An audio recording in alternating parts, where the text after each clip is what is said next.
You gotta expect the unexpected, son!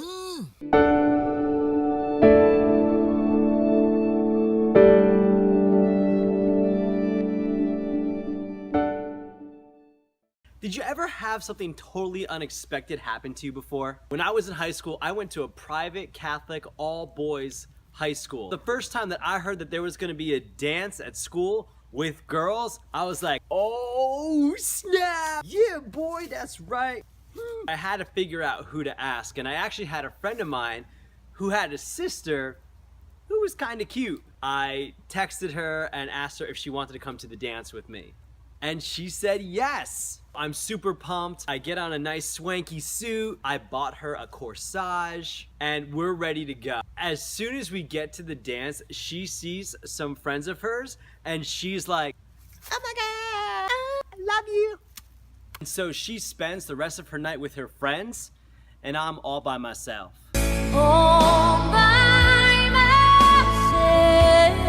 Unexpected things happen to us all the time. Whether it's an unexpected pop quiz at school, something happens like a sports injury. God is kind of the same way, but in a good way. He is the God of the unexpected. If you think about David and Goliath, no one expected this shepherd boy to come up and defeat a huge giant. You look at Moses and the Pharaoh's like, who is this guy? And Moses is like, wha-bam! Parting the Red Sea.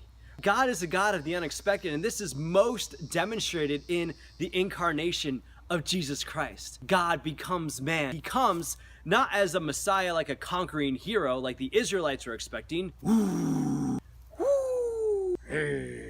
but instead he comes as a servant. He comes to lay down his life for his people, and he demonstrates his love for us in the cross, sacrificing his life for us. Jesus tells us, I have come that you would have life and have it abundantly.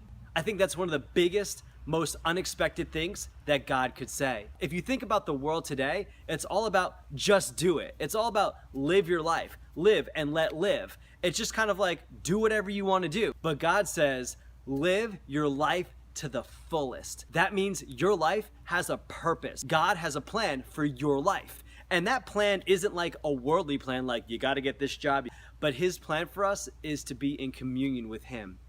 That means seeking out him in our life and asking him for help, because when we do that, everything that we do, from our sports to our schoolwork to our relationships, becomes extraordinary. My brothers and sisters, tonight I want to challenge you, don't put God in a box. Allow him to share with you his extraordinary plan for an abundant life for you. Maybe some of you have really low expectations for God. You're just like, yeah, he's there and I hope he lets me into heaven. Maybe some of you have really high expectations for God, like, Jesus, help me. Tell me what to do. But no matter what, tonight, I want you to get rid of your expectations and just let God talk to you.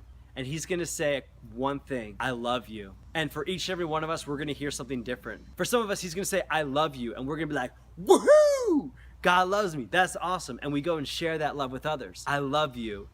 Now, stop doing that, okay? Stop hanging out with those people. Stop looking at that stuff. Stop doing that thing. Come on, man. I love you. You're better than that. Let's go out and see how awesome life could be when you're not doing that stuff. God loves us. And I pray that you hear that message and that you would understand that that's his promise. He promises to love us. He promises to love us. Tonight, take that first step. I challenge you. Don't put God in a box and just let him love you. God bless.